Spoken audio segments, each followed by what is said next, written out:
Well, congratulations, guys, on the film. How does it feel to know that it's finally about to, be released to the public? Surreal and amazing. Yeah, totally great. So where was the idea born from? Because, I mean, it's a little bit out there, and I think that's why people are so excited to watch. Where did it first come from? One of the key first things was just thinking about drawing as our only way of seeing imaginary beings, mythological beings. They can't be photographed, and drawing is our like direct circuit to the imaginary world. So like Winsor McKay, who had done Little Nemo and Slumberland about dreams, Grady the dinosaur, that resurrecting, and kind of like the precursor to Jurassic Park. He had started an animated film called The Centaurs in 1921, and it was unfinished. And it's on YouTube, his little clip, and it has kind of like an adult kind of sexy quality of these half nude centaurs in the forest. So that was a key kind of inspiration, and the fact that was unfinished was extra inspiring. Another thing that played into it, Dash being an incredible creative partner, wanted to specifically choose a subject matter that I would be excited about. And when this idea was percolating, I happened to be running an all-girls role-playing game group.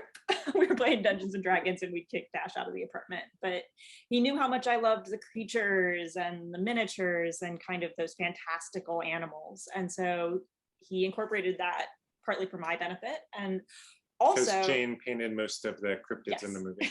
Oh, wow. And then that also inspired the predominantly female cast and their sort of like globe-trotting adventure that they go on. Mm-hmm. And I think that's why people are going to like it so much, because it does have that sexy element. Whereas, when animations, come to life, it usually isn't sexy, but it's got that sex appeal. Great. It's because we like each other a Well, little. the figure drawing, I feel like, can be sexy. So seeing like lots of go into a museum, there's lots of nude people Thank you. We wanted it to be a little sexy.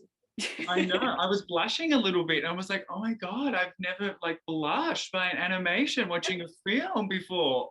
So it's okay. I was going to say, a lot of people are asking because, when people first read the title, they think of cryptocurrency, which is obviously a little bit different to a crypto. So I wanted to ask both of you, how do you best describe a crypto?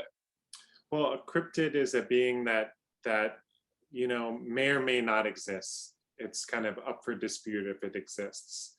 So and that word cryptid has been around forever, and the cryptocurrency or whatever is new. There's a Borges book that has like cryptozoology in the title. That's every chapter is a different mythological being, imaginary being. Yeah, and it's interesting because part of the film's major theme is whether or not cryptos are good or bad. So everyone in the film kind of battles with that. Some people feel really strongly one way and some people feel really strongly the other way. So talk to me about that element of the film and how that came about. That's totally the center of the movie. Both meaning the middle section of the movie is the people having this debate, and the main characters are all kind of approaching the Cryptozoo with a different perspective of why they think it's a good idea. So that conversation, I think, is, and I tried to have all the characters have a very sincere perspective where they could make their argument for it. So and that interplay of ideas, that conversation, I think is the most interesting thing about the film.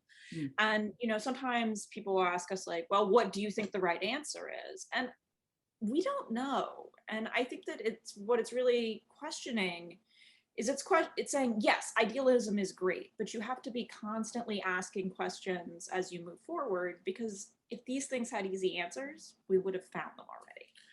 It's just like you could look at it as kind of the cryptids are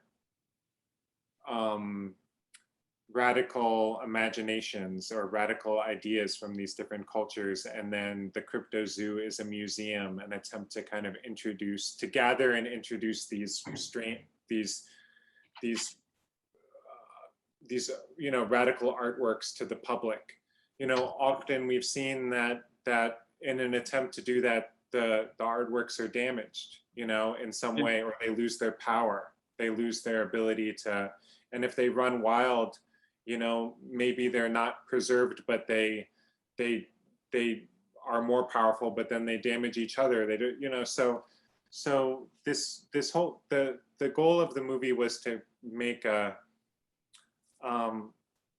create a narrative space where these kind of conversations could happen, and associations could happen in like a collage-like environment. Yeah. Well, it's very beautiful. And I think that's what makes it so special as well, because it is a piece of art. And in a weird way, it almost does mirror where we are as a society right now, because especially, getting into the political space, people are so divided. Whereas before it was kind of like, people listened to each other a little more, and it wasn't so black or white. But it kind of reminds me of the film a little bit about how, people are so definitive one way or the other. Yeah, and one of the ways that that's reflected in the film is that I think the political position we're in now is, the outgrowth of the idealism of the 60s. Mm-hmm. And that was part of the decision to set it in that time period, because they can have that idealism, and we as the viewers, because we know how the 60s shook out, and because we know, we've all seen Jurassic Park, we kind of know that it's doomed. Yeah. But what's interesting is how they get there, and that we still love the characters even though they're flawed. I love that. And when people are watching the film, what is it that you hope that they get from it? I'll start with you, Jane, and then I'll end with you. What is it that you hope that people get from it when they watch?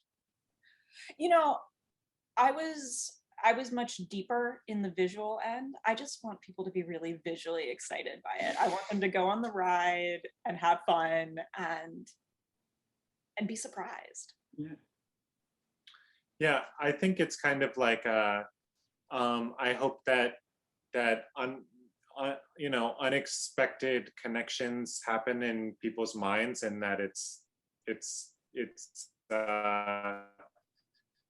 exciting and disorienting and inspiring in that way. That's usually the feeling that I get from something that I like, is that my mind is opened in some way, my tastes are challenged or disoriented. It's some kind of positive disorientation is a good experience for me. Yeah, I love that. And I would advise people to be very careful watching this movie high, because I was not. Yeah, it might seem like a good idea, but it's maybe not. But I was like, this would be a little scary high, I can imagine, because it does feel a bit like a trip, which makes it so cool. Yeah, psychedelic is a word that people use to describe our films. Not going to deny that at all. But also, in those situations, you want to save space, and this is not a safe movie. It's going challenging places. Well, congratulations, and it's so exciting, and good luck with the rest of your interviews. Thank you. Have a lovely evening. Good job. A+. Thank you.